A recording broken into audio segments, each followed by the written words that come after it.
Dom here from Essential RC. Thanks for tuning in for another flight test. Kind of a rare flight test at the moment because I am travelling around the UK RC shows during the summer and probably going to Europe as well. Should be fun. But my friends at Banggood, lovely people, they've sent me this Eachine E120 RC helicopter. Eachine's latest RC helicopter. Now normally I would not do RC helicopter reviews on the Essential RC YouTube channel because I have a history of crashing them rather easily, and Jason or Carl would do it for me. But I'm keen to have another go. I've kind of forgotten many months, if not years ago, when I did last crash an RC helicopter, and I was told by the guys at Banggood that this is very easy to fly. It says it on the box, so I am going to give it a go. So it boasts a 15-minute flight time, has 1 key takeoff, 1 key landing, optical flow localization, I think that's like altitude control, 6-axis gyro for stability, runs on 2.4 gigahertz, so won't be susceptible to interference from anything else. Comes with an intelligent battery and the transmitter, comes with the USB charger, so you just have to plug it into your laptop to charge it up. It's 4 channels and is ready to fly, and as it said, it is very easy to fly. So let's not hang around, let's take it out of the box, let's see what we get.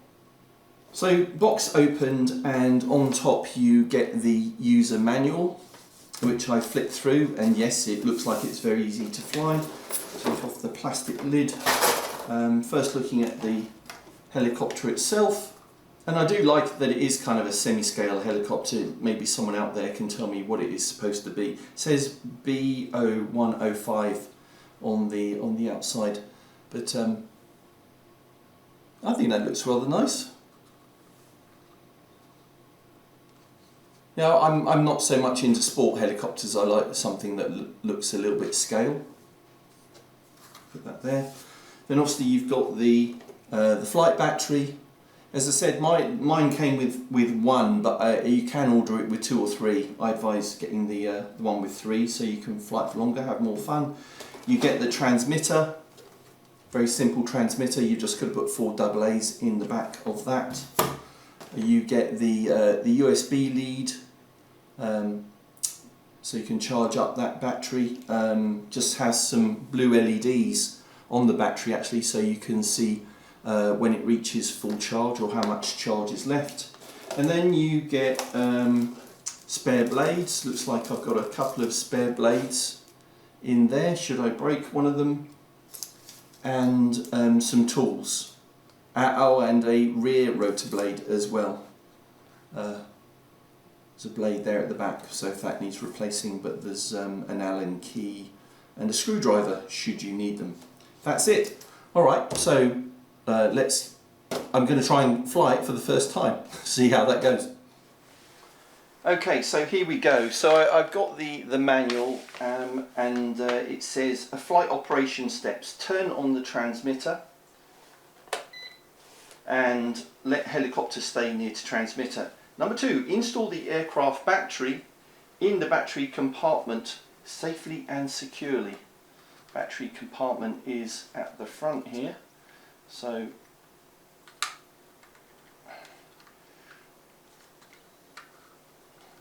oh, look at that! There is a second battery and it was inside the helicopter, so it did come with 2. I've done that before when products arrive with the battery inside an extra battery arrives with it inside the RC aeroplane or helicopter. Well, there you go, that's funny. Press the power switch for 2 seconds to turn on the aircraft, so the power switch is underneath. Done that. The lights of the helicopter and remote control flash at the same time. Push the accelerator stick from top to bottom to quickly. The remote control makes a D sound and the indicator lights of the helicopter and remote control are always on, which they are, which means the binding has been successful. Pull the 2 joysticks to alternate angles to start the helicopter. You can press the 1 key takeoff or take off the helicopter directly. Keep the helicopter head forward and keep safe distance with the helicopter. Alright, so I think we're ready to go.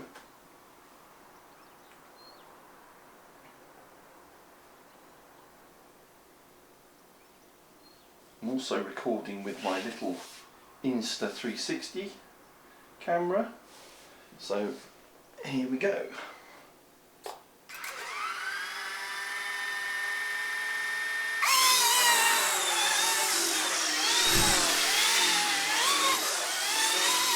Alright, I'm just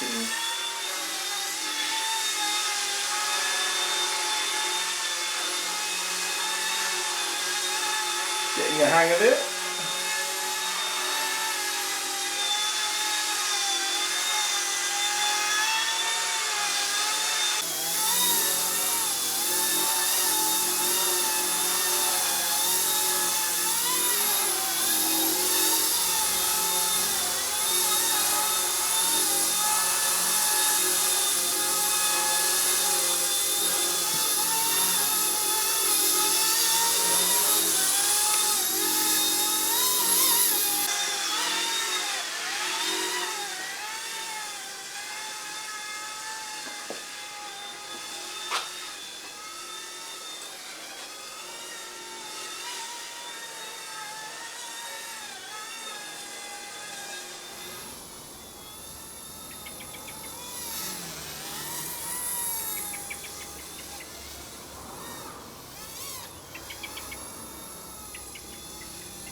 Yes!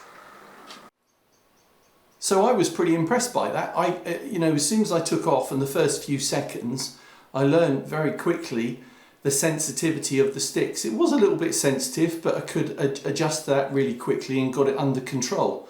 Doing it in a wide open space would be better, I would have to say. And also to get control of it and to make sure you don't collide with anything, that is.